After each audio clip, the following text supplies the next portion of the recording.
Bonjour à tous, nous allons travailler aujourd'hui sur la fonction OU que l'on place dans une fonction SI. Nous avons déjà vu il y a un certain nombre de vidéos, mais nous allons traiter cela sous forme de révision. Alors, je prends mon exemple qui sera le suivant. En fait, j'ai un ensemble de clients, Martin, Gauthier, Louis, Merlin, Patrice, qui n'ont pas réglé leur dette à échéance. Donc, j'ai le montant de la dette, le montant des factures non payés, donc le montant des impayés, et puis j'ai le nombre de jours de retard. Normalement, quand un client ne paye pas depuis un certain temps, eh bien, on va placer ce client en contentieux, c'est-à-dire qu'on va donner à une société chargée du recouvrement des factures ces factures pour qu'elle se débrouille pour se faire payer.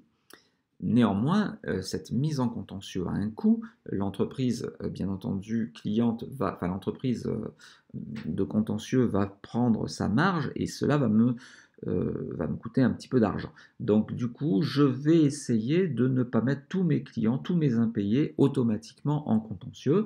On va peut-être attendre un petit peu, hein, ce n'est pas dès le premier jour de retard que je vais faire une mise en contentieux.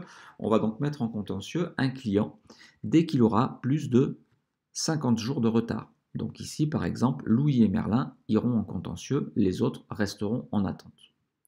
Après, c'est sûr que si la facture est très élevée, eh bien, je vais peut-être déclencher la mise en contentieux immédiatement au bout d'un certain temps. Et là, les dettes, quand elles arrivent dans ce fichier-là, c'est que nous avons déjà envoyé 3 relances et nous avons attendu systématiquement un mois. Donc, ça commence à faire beaucoup. Je vais donc placer en contentieux toutes les dettes dès le premier jour de retard qui se trouvent au-dessus de 5 000 euros. Donc là, par exemple, eh bien, Martin et Louis se retrouveront, et Patrice, pardon, se retrouveront en contentieux.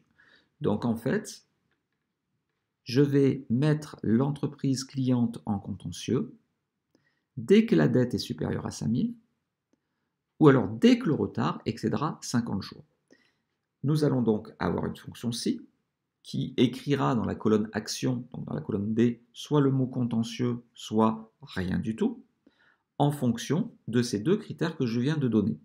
Et ce qui était important dans ce que j'ai dit, c'était que on enverra en contentieux dès que la colonne B ou la colonne C, dès que les dettes ou le retard excéderont un certain seuil. On va donc utiliser la fonction OU, puisque dès que l'une des conditions sera remplie, nous irons dans le vrai. Je vous mets donc la correction immédiatement. Égal si, ouvrez la parenthèse, la dette est supérieure à ou égale à 5 000 euros. Alors, non, j'ai oublié le ou. Donc, si, ouvrez la parenthèse, ou, ouvrez la parenthèse, la dette est supérieure ou égale à 5 000 euros, point virgule, le retard est supérieur ou égal à 50 jours, fermez la parenthèse. Donc, comme pour le et, hein, on ouvre et on ferme la parenthèse dans la partie condition. Dans ce cas-là, je vais écrire contentieux. Sinon, je n'écris rien se fait par l'ouverture et la fermeture de guillemets. Nous fermons la parenthèse, nous validons. Donc, avec ces 8 000 euros, Martin part en contentieux. On tire la poigne de recopie. On voit que la plupart partent en contentieux, sauf Gauthier, qui a une dette inférieure à 5 000 et un retard inférieur à 50 jours. Cet exercice, bien entendu, vous le retrouviez dans la zone de description. Hein, vous pouviez le faire en même temps que moi. Vous allez bien sûr dans la feuille qui s'intitule contentieux pour pouvoir le retrouver. J'espère que cette vidéo vous a plu. Si c'est le cas, n'hésitez pas à la liker. Pensez à vous abonner aussi à la chaîne et puis à rajouter peut-être des petits commentaires pour que je comprenne mieux vos attentes. À très bientôt.